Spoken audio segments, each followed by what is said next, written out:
تیسرا جو ایشو ہے وہ وقف پراپرٹیز کے رجسٹریشن سے متعلق ہے. آپ جانتے ہیں کہ آج اس کی آخری تاریخ ہے. تو پہلی بات تو یہ ہے کہ وقف ایکٹ میں جو امینڈمنٹس ہوئے اور یہ امید پورٹل پر دوبارہ آلریڈی رجسٹرڈ پراپرٹیز کو دوبارہ رجسٹر کرنے پہ پورے ملک کو جو لگایا گیا ہے، ہم نے اس کی سخت مخالفت کی ہے. ہم اس مخالفت پر آج بھی قائم ہیں.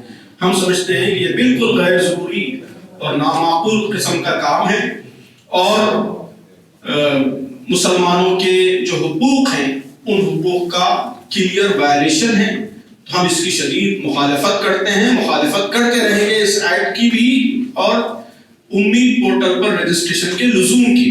کورٹ میں بھی ہم نے مخالفت کی ہے، پبلک میں بھی کی ہے، آئندہ بھی کرتے رہیں.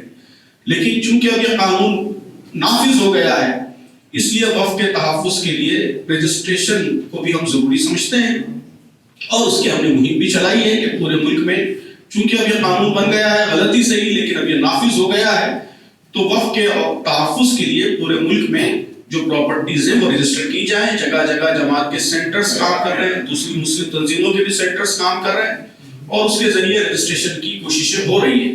لیکن اس میں جو عملی مشکلات آ رہی ہیں، پریکٹیکل ڈیفیکلٹیز آ رہی ہیں، بہت کم ٹائم فریم ہے اور پورٹل بار بار ڈاؤن ہو جاتا ہے، ویب سائٹ بار بار گڑبڑ کرتی ہے. جو ڈاکیومنٹس طلب کیے جا رہے ہیں سب لوگ کہہ رہے ہیں کہ ان کا اتنے کم مدت میں فراہم کرنا یہ آسان نہیں ہے. سینکڑوں پرانے اوقاف ہیں، صدیوں پرانے اوقاف ہیں اور ایسے اوقاف کے آپ سارے ڈیٹیلز 1 مہینے کے اندر 2 مہینے کے اندر اپلوڈ کرنے کی بات کر رہے ہیں. یہ امپریکٹیکل بات ہے.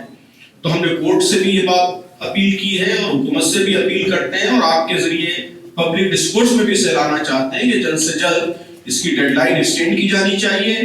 جو ٹیکنیکل گلیچز ہیں اس کو دور کرنا چاہیے، پروسیس کو اور اسموتھ کیا جانا چاہیے تاکہ اگر حکومت واقعی دوبارہ ری رجسٹریشن چاہتی ہے تو وہ کام اسموتھلی اور پاسبل ہو سکے. ناممکن کام آپ لوگوں کو دے کر خاموش نہ ہو جائیں بلکہ اس کو ممکن بنائیں.